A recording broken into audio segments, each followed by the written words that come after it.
The day I drove to pick up Willow, the usually aloof and distant heiress actually got into the back seat of my car, with a male colleague from the company. The two of them were all lovey-dovey, treating me like their chauffeur. At that moment, I knew this marriage was truly beyond saving. Chapter 1. That day, I drove to pick up Willow. When she got in the car, I froze for a moment. She didn't take the passenger seat. Instead, she got in the back, with another man.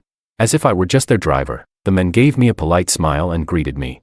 "Good evening, President Wang." I looked at him, completely baffled, then shifted my gaze to Willow. She had her head down, on a call, unaware of the quiet storm brewing on my side. We were supposed to go to an auction together that evening. I'd been looking forward to the date, planning to bid on an antique jade pendant for her, but I never expected her to bring another man onto my car, just like that. Noticing I didn't respond, the man gave an awkward laugh and added, "President Wang, I'm Makoto, Miss Liu's new assistant." Makoto adjusted his glasses with one hand. His manners were refined, his demeanor cultured. He said, "I heard you're attending a private auction tonight.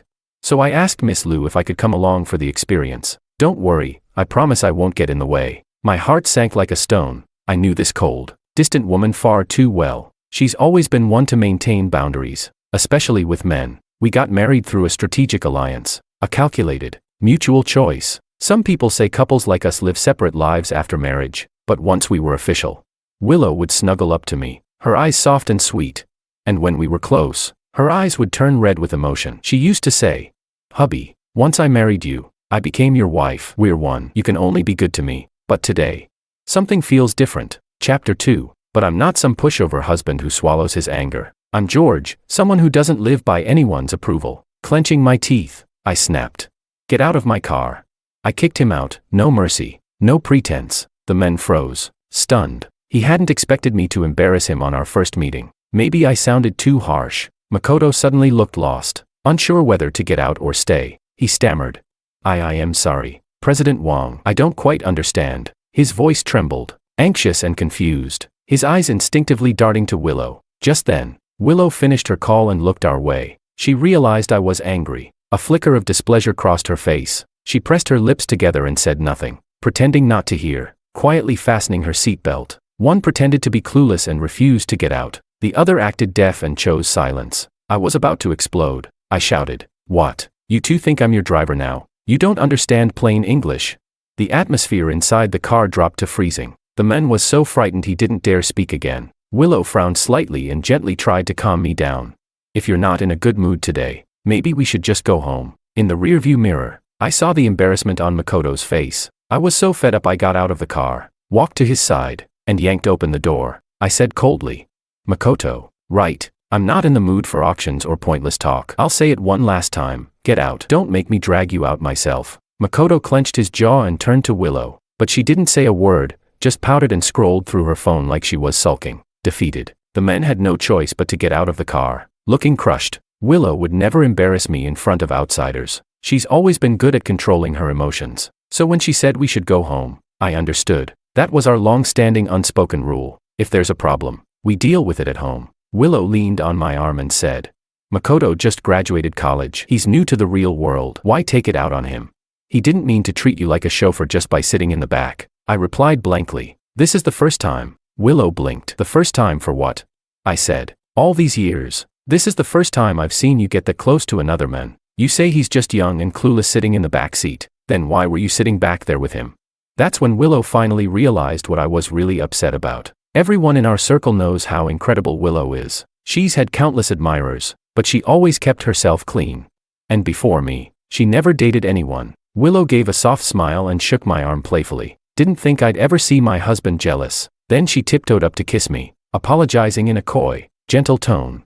"I'm sorry, it really was my oversight, but he's just a colleague, nothing more, and nothing will ever happen between us." She looked up at me, her gaze sincere and steady, as she made her promise. Chapter 3. I'm not stupid. Even though I've only met Makoto once, I could tell, this guy definitely has feelings for Willow. I thought giving him a hard time the first time we met would be enough. But the next day, I found out the jade pendant I'd secretly bid on through an agent at the auction had ended up in Makoto's hands. David, Liu Corporation's executive assistant, sent me a photo along with a screenshot from WeChat. In the photo, the antique jade pendant was resting in Makoto's palm. He wasn't just holding it, he was flaunting it. His eyes were cold, But his lips carried a smug little smile. That expression, it screamed satisfaction. The kind of glee you get after revenge. Clearly, after the humiliation he suffered yesterday, someone had decided to make it up to him. The WeChat screenshot showed a post from Makoto's Moments feed. Thanks to Big Sis Willow for the soul-soothing wisdom. She told me, if you work hard enough, what's meant for you will come. Time to stay strong and win myself a rich, classy goddess and reach the top of life. Yes ma'am, my lady boss. Followed by a string of muscle flex emojis.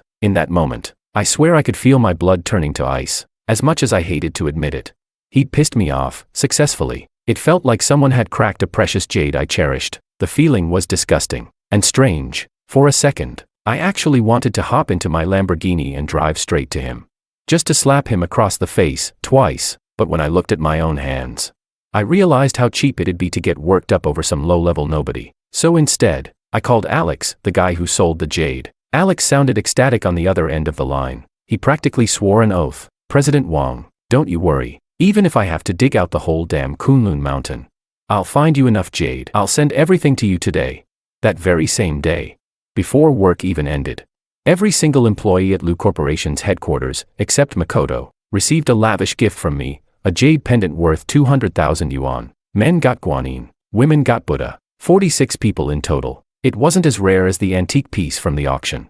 But what mattered was equality. Everyone got a share. David handled it all with expert finesse. As expected, once they received their gifts, everyone posted WeChat moments with captions like, "Thanks to President Wong for the chicken soup for the soul. He says that making the right choice is more important than just working hard. I'm clenching my fists, ready to strike down the corporate slaves and stomp on those who glorify self-sacrifice. At your command, my honorable godfather." Again, with a flood of emoji fists. Of course, people were happy to play along. A few secretaries and executive office staff, always the heart of company gossip, were grinning ear to ear, posting stories and pics with their new jade bling. Some clever ones even added their own spicy touch to the captions. As long as the medical bills are covered, I'll fight wherever President Wong points. Secretaries and assistants might not have much real power in the company, but their word-of-mouth influence, absolutely terrifying. In less than half an hour, everyone in the company knew that President Wong had just gifted 200,000 yuan worth of jade to everyone. Everyone, except Makoto. As for the reason, the office gossip machines were already spinning at full speed. Two colleagues sitting next to Makoto glanced over at him and snickered meaningfully. Makoto's face turned ghostly pale. He was practically squirming in his seat. He looked like he'd been publicly humiliated. Clutching the antique pendant tightly, he stood up and rushed off to the bathroom, with laughter trailing behind him like smoke. Acting on impulse, he ended up returning the pendant, untouched. Chapter 4. Willow had just finished a call with her father. When she turned around, she saw Makoto frowning as he handed the pendant back to her. She asked, puzzled, "What's wrong?" Makoto let out a long sigh. He shook his head, looking disappointed. "Miss Lu, you should return this," he said. "I really can't accept it." Willow didn't fully understand what was going on, but her instincts told her something had definitely happened. She didn't press him. She just stood quietly, watching him. Makoto hesitated, brows furrowed, then finally opened his mouth. He told her everything that had happened at the office that day. Every detail. "Miss Lu, I'm really sorry. I think I might have caused you trouble," Makoto said sincerely. "I just posted that status to motivate myself. I had no idea President Wong would see it." He looked deeply regretful. "I didn't expect him to get that angry," he said. Then, more seriously, "Miss Lu, I want to go apologize to President Wong in person. I want to explain it properly." Willow figured, someone in the company must have been gossiping again. There was nothing between her and Makoto. But some people just love to stir the pot, and now George had caught wind of it. "That's just too much," Willow muttered, frustrated. That evening, Willow came with Makoto. The man was clearly nervous, eyes darting everywhere but mine. Willow pressed her lips together and said, "Makoto wanted to come talk to you, clear the air face to face." She tucked a lock of hair behind her ear. "Honey, Makoto's just a colleague. I only gave him the pendant you got me because of what happened yesterday. It was just a gesture, to make peace with you, nothing more." I popped a few peanuts into my mouth and took a sip of baijiu. Makoto bowed deeply. "I'm sorry, President Wong," he said. He looked absolutely terrified, like he'd walked into a disciplinary hearing. "President Wong, please, don't take it the wrong way. It's my first time receiving something so valuable. I got excited and let it get to my head. If I did anything to upset you, just tell me, I'll fix it, I promise." I took another sip and said, "Makoto, right?" He nodded slowly, sneaking a glance at me, like a student waiting for a teacher's approval. Looking at this green little punk trying to act like he could square up with me, I couldn't help but find it hilarious. I said, "I'm not your teacher, and I'm not your boss. I don't have time to teach you how to behave, but Willow is my wife, so if I find out anyone's crossing the line with her, I won't let that slide. Got it?" Makoto clearly wasn't used to someone this direct. His face went pale with embarrassment. Willow grabbed my arm. "Honey, you're overthinking it. There's no way something like that would happen." She knew my personality, and what I was capable of, even if she didn't agree with how I handled things today. She understood where I was coming from. That's why she didn't argue. Instead, she let Makoto come and apologize. It was her way of lowering the tension, of asking me to let this go. We were both smart people. Sometimes, even just a look was enough to understand each other. "I get it," I said. I decided to give Willow a chance. After all, she really hadn't cheated, and the business ties between the Wang and Liu families were too deep. Divorce would cost far too much, but there won't be a next time, I added. Whoever it is, I won't tolerate it again. Chapter 5. You didn't have to deal with Makoto like that. Willow said as we were getting ready for bed. I replied, "Even if I was wrong, you should have told me first, not made a decision on your own." I looked at her through the mirror, watching her comb her hair in front of the vanity. "You knew that pendant was a gift from me," I said, "and yet you gave it to someone else. Am I not justified in being angry?" I didn't want to think about it. What if someone as beautiful as Willow was tainted? Would I still love her the same way? Willow finished with her hair and walked to the bar, pouring herself a glass of iced water. She pouted slightly. "Makoto couldn't sleep all night because of your misunderstanding. This morning, he looked so worn out.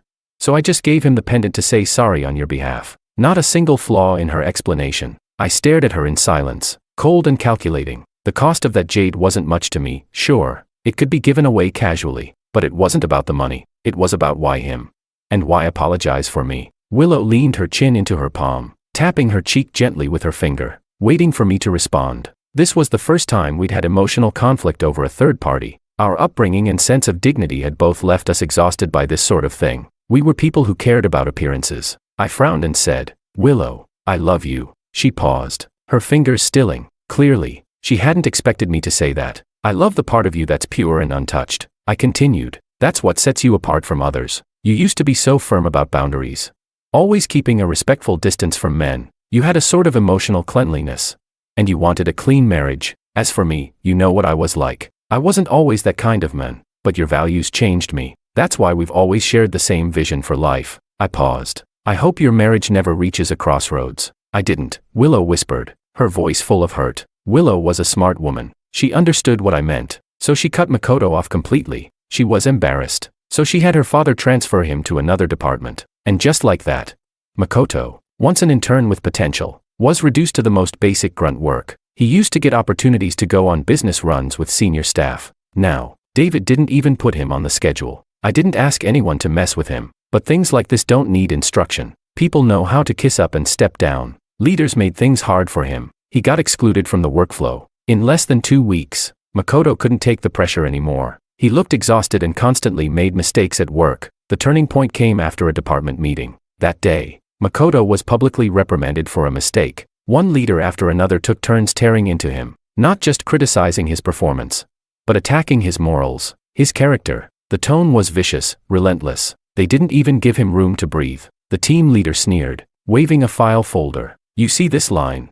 For most people, it's the moral baseline. For you, that's like asking a saint to set the standard." Makoto kept his head down, quietly owning up to his mistake. His shoulders trembled slightly. It looked like he was nailed to the spot. And just then, Willow walked in. She'd come to the procurement department to pick up some files. The moment he saw her, Makoto grew visibly flustered. He rubbed his forehead, trying to mask the awkwardness, but Willow didn't move. She stood silently in the doorway, just watching him. In that moment, that gaze, coming from someone he admired, completely shattered his pride as a man. "Miss Liu," he muttered. His face flushed red. There was no performance, no act. Willow had always been the son he could never reach. Now, broken and humiliated, he'd nearly given up on trying. And to have her witness his downfall, that was the final blow. He stood up suddenly, kicked over the chair, shoved past Willow, and stormed out the door. Half a month. That's all it took to turn the bright, confident Makoto into a shadow of himself. That night, Willow lost her temper for the first time since we got married. She stormed into the house, knocked over a glass on the table. It shattered, water spraying across the surface. She yelled, "Why won't you leave him alone? George, I've respected you. Loved you. I've tolerated again and again your insults and cruelty toward him. What do you get out of bullying someone weaker than you? And suddenly I remembered, back when Willow was studying abroad. Her younger brother, still in middle school, had committed suicide after being bullied at school. It was a scar that had never healed, a trauma she hated with every fiber of her being. She said, "George, you disgust me. If you keep treating people like this, I won't just stand by and watch anymore."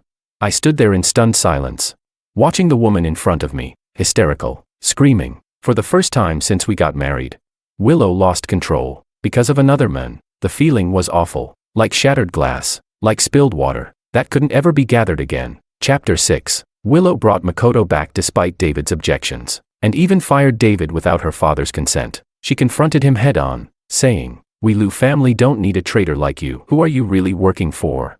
David could be quite stubborn when it came to certain things. He replied, "First of all, I'm the president's assistant. You don't have the authority to fire me. Second, miss, I'm working for you. Some matters, I'll communicate privately with President Wang, but only personal matters." Willow slammed the duty roster down in front of him. "Oh really? That's your excuse? Then where was your so-called professional ethics when you abused your position to bully others?" David was stunned. He knew she'd found out how he made things hard for Makoto and couldn't hide his guilt. Willow saw right through him. "My father must have been blind to trust a petty, unethical man like you, using your role to sabotage colleagues. How do you still have the nerve to stay in Liu Group?" David walked out of the office, defeated. Several veteran employees outside looked somber. They asked, "David, are you really leaving?" David forced a faint smile. "Yeah, I'm leaving. Take care, guys. See you around in this crazy world." Chapter 7. Willow and I entered a cold war, something that had never happened before. She moved into a hotel. Makoto, now her assistant, came by to pick up her clothes and cosmetics. Seriously, Willow gets so dramatic when she's mad. No one is safe. The housekeeper had already received a call and packed all of Willow's daily necessities for her. Makoto seemed to have been scared straight by me. He took the suitcase from the housekeeper and quietly left in a taxi. Before leaving, he said, "Miss Liu asked me to give you my number. She said if you ever need anything, feel free to contact me." I chuckled. "There's nothing to contact. Tell her to stay as far away from me as possible." Makoto couldn't understand how I could still act so tough even after Willow moved out. There was confusion in his eyes, but more than that, there was smug satisfaction. The housekeeper shook her head and tried to console me kindly. "Sir, maybe just swallow your pride and apologize. Bring her back home. You two never even argue. How did things get this bad all of a sudden?" She had worked with us for over a decade. After so much time together, there was definitely a bond. And Willow, she was probably waiting for me to admit I was wrong and go pick her up. Right? Ridiculous. Why should I apologize? Willow never came back. Makoto, on the other hand, was living it up, posting updates every day, and they were always about Willow, driving luxury cars to pick her up for work, posting private equity event invitations, photos with industry big shots. Basically, anything he could flaunt, he flaunted. Not a single chance wasted. Every post easily racked up over 100 likes. Someone even suggested in the comments that he start a live stream to show what high society life really looked like. A few mutual friends sent me screenshots of his posts with a simple question mark. One joked, "Want to know where Willow is these days? Just check his feed and you'll get a pretty good idea." We're all smart enough to read between the lines. No one said too much. Willow and I used to attend every event together. Even if I was tied up, my assistant would accompany her. Now, the one by her side was Makoto. I didn't have the energy to reply to my friends' well-meaning reminders. I just sent back a simple thanks emoji. At the time, I was privately working with Wang Group's finance and legal teams to start the asset division process.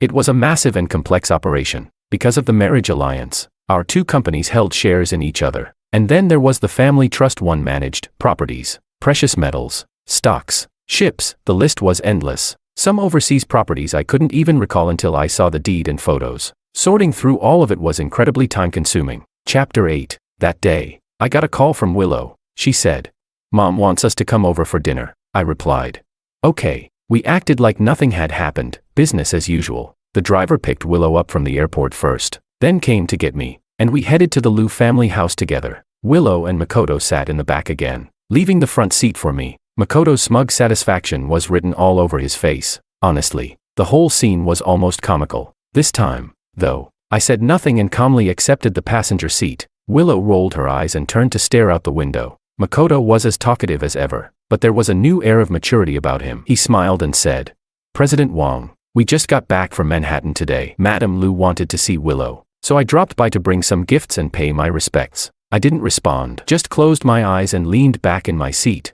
Makoto quickly realized he was being ignored. Willow pressed her lips into a thin line and remained silent the entire ride. Chapter 9. Madam Lu looked surprised when she saw Makoto. Makoto greeted her smoothly and introduced himself. He clearly had a knack for flattery. In just a few minutes, he had Madam Lu laughing heartily. At the dinner table, he chatted with her in a humorous tone, sharing some amusing stories from work. She smiled and nodded with satisfaction. Then she asked about Willow's life lately. Makoto naturally took over the conversation like he belonged there. The atmosphere at the table began to shift. Makoto, who had been talking so confidently, suddenly realized he'd crossed a line and fell silent. Awkwardly. At least he wasn't completely clueless. Talking about daily life, that's a topic reserved for spouses. Madam Lu wasn't a fool. Willow said nothing. I calmly wiped my mouth and said, "Mom, I have some news. You're about to have a grandson." Her eyes lit up as she looked at Willow and asked, "Really? Is that true, Willow?"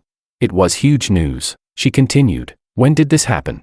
The woman who had been giving me the cold shoulder ever since she got in the car now looked at me, shocked. I raised an eyebrow and said with a twisted grin, "Just found out yesterday. The doctor said the baby's already 3 weeks along." Madam Lu was overjoyed and rushed off to call Mr. Lu. Willow finally snapped back to reality and said, "George, what nonsense are you spouting? When was I ever pregnant? I've been out of town with Makoto this whole time, haven't I?" Madam Lu froze and looked between the two of us in confusion. I smiled. "I'm not making anything up. I really am having a son. Had a top OBGYN professor check everything. Mother and baby are both healthy." I emphasized the words, "I really am having a son." That's when Willow got it. It wasn't we who were having a child, it was me. I was having a son. It was a child born out of wedlock. She yelled, "George!" Willow stared at me furiously, barely keeping her emotions in check, clearly waiting for an explanation. The more pissed she got, the more pleased I felt. I said, "Congratulate me, Willow. The Wang family finally has an heir." She snapped, "Don't joke like that. It's not funny." I placed the medical report I had prepared earlier on the table. I said, "Unfortunately, it's not a joke. While you and Makoto were off on your little honeymoon, I was bored, so I spent my nights with different girls." With every sentence, Willow's face darkened. I continued with a smile. "You know what? Young women really are something else. One of them got pregnant just like that. Not like some people, no matter how hard we tried." Her womb stayed quiet. The next second, she went ballistic, sweeping everything off the table in one wild motion. Dishes and glasses crashed to the floor. She screamed, "Shut your mouth." I ignored her rage. I asked, "Willow, how does it feel, getting cheated on?" Chapter 10. Willow never expected it. That I would so brazenly announce to the world that I had a mistress, and that she was already pregnant. She bit her lip and said, "I never cheated on you." Her voice trembled, and her eyes turned red. Clearly, this news had hit her hard. She said, "It was always just work. There was never any boundary crossed. I never had an affair." I couldn't be bothered to listen to her excuses. I said, "Work? Huh? Makoto's been flaunting your cozy moments all over his feed. Are you blind? Or just pretending not to see it? Even our friends noticed something was off and warned me, and you still don't think that crossed a line? He's out there taking you to watch the moon and stars, so why can't I have a little philosophical pillow talk with some other women?" Willow, for once, actually cried, but I wasn't moved. If anything, I felt a little disappointed. I said, "What a pity, Willow. I should have brought one of those girls here and introduced her to your mom. Maybe then I'd match your level of provocation today." Willow couldn't process it. In her mind, she and Makoto were completely innocent. Their conversations were strictly work-related, and even those had become rare. She had only wanted to use Makoto to try and influence me, to soften me, make me less domineering. She had no idea how it had spiraled into this. Until this moment, she had truly believed her marriage was solid and happy. At the Lu family table, Makoto jumped in to defend himself. "President Wang, there's nothing going on between Willow and me. Madam Lu and I spoke on the phone a few times. I only took this opportunity to visit because it made work easier. To me, it was all just part of the job. You've never worked for someone else, so you don't know the grind. As her assistant, I have to cover everything. But between Miss Lu and me, there has never been even a hint of crossing the line." Makoto looked calm, like he had nothing to hide. I curled my lips into a smile. "Oh really? Since we're talking about covering everything, since the first day, you sat next to Willow, made me drive you two around, and even today, had me sit in the front seat again. Is that your idea of covering everything, or did you feed it all to the dogs?" I didn't hold back in exposing him. Makoto went silent, unable to respond, and I didn't let Willow off the hook either. I said. Speaking of assistants who cover everything, let's talk about David. Same role, right? Did he ever make your dad drive him around? Sit next to your mom? Did he ever take care of your mom at a hotel? You said your dad was blind for trusting David. Well, if that's blindness, then you must be brain damaged. Willow's breathing became ragged, her eyes starting to turn red at the corners. I said, let's get a divorce. Willow. Chapter 11. Willow followed me home. Makoto stayed behind at the Liu family house. Since the Cold War started, this was the first time she'd come back, but the home we once shared had already been mostly cleared out by me. Even the live-in housekeepers had been dismissed. Willow stopped in her tracks, stunned. This place we had lived in together for 3 years now felt completely unfamiliar. Only now did she realize I had been planning the divorce all along. Eyes red with disbelief, she clung tightly to my arm. George, I didn't cheat, she said. Her voice, soft and full of pain, rang in my ears. She said, let that woman get rid of the baby. Let's start over, please? I almost laughed. I shot back mockingly. Are you out of your mind? That's my son. Why would I have him aborted? My calmness seemed to stab her right in the heart. She pressed her lips together and said, I didn't do anything wrong, you know that. I yanked my arm out of her grip. Yeah, I know. You're still clean, but what good does that even do anymore? I continued. You had Makoto come to our house to pick up your things. You knew that would piss me off. You brought him to every public event. We both knew how that would look. You knew all of this. And still, you did it. You let him provoke me, humiliate me, push me until I had to give in. You said I was abusing my power. But Willow, did you ever stop to see how that so-called victim kept testing my limits, over and over? I sighed, thinking back on everything, wondering how a marriage I thought was solid had crumbled so easily. I asked, you know he likes you, right? I warned you a long time ago. Willow, there's nothing more destructive than knowingly choosing to ignore the danger. Willow trembled, barely able to stand. Her voice was barely a whisper. She choked out, I'm sorry, honey. He reminds me of my little brother. I was scared you'd turn into someone I couldn't stand. She sobbed. I never had any feelings for him. Watching her cry like that, my heart felt nothing. Maybe she really was innocent. But I wasn't interested in continuing to invest in something where the risks clearly outweighed the returns. Chapter 12. Willow refused to agree to a divorce. She even went out drinking at a bar and almost got taken advantage of. When I got the call, I had no choice but to bring her home. She was drunk, but not rowdy, quiet, almost lifeless, letting me move her around without resistance. But just as I was about to leave, she grabbed the cuff of my sleeve, her eyes reddening, and pleaded softly, honey, can we not get divorced? If you want to keep the baby, bring him home. I'm willing to be his mother. As for Makoto, big corporations have their own protocols and won't fire someone who hasn't done anything technically wrong. But Mr. Liu had clearly pushed him aside, isolating him. It was a clear signal to the outside world. This once promising young man, in just one night, had gone from the envy of everyone to the subject of private mockery. When Makoto came to find me, the confidence he once flaunted was completely gone. Gritting his teeth, he said, the day I joined the company, I saw you. That opening caught me off guard. He continued. I was the one serving you tea, standing by your side, waiting for your orders, but you just kept chatting with David and never once looked at me. His face twisted with bitterness as he sneered. People like you, trust fund babies. If it weren't for work, I'd never even be in the same room as you. And you just happened to be born into the right family and got to marry Willow. That night after the auction, I opened the car door for Miss Liu like a gentleman, shielded her head with my hand as she got in, and her nose brushed the back of my hand. My breath caught for a second. You know what she said? She said, thank you, Makoto, and gave me this gentle smile. I've remembered that smile ever since. Makoto seemed to be lost in the memory, basking in it. I waved the waiter over and ordered a coffee for him, too. My calm and indifferent response only made the red in his eyes deepen. His hatred burned hotter. Through gritted teeth, he said, what right do rich boys like you have to look down on people like me? Makoto stared at me, full of contempt. You don't even deserve Willow's love. I frowned and replied, oh really? Then did you ever get it? I stayed composed, watching him fall apart, so full of childish emotions, yet desperately trying to look mature. He said, isn't it because I was about to win her over? Otherwise, why would you suddenly crack and ask for a divorce? I replied slowly and clearly. Because I had an affair and got the woman pregnant. You knew that, didn't you? You. Makoto was practically choking on his own fury. His emotions were spiraling. He shouted. You think just because you have money, you're better than everyone else? Let's call it what it is. You're nothing but a spoiled brat who lives off daddy's money. You can't even keep it in your pants. A walking scandal. You really think Willow would want to stay with someone like you?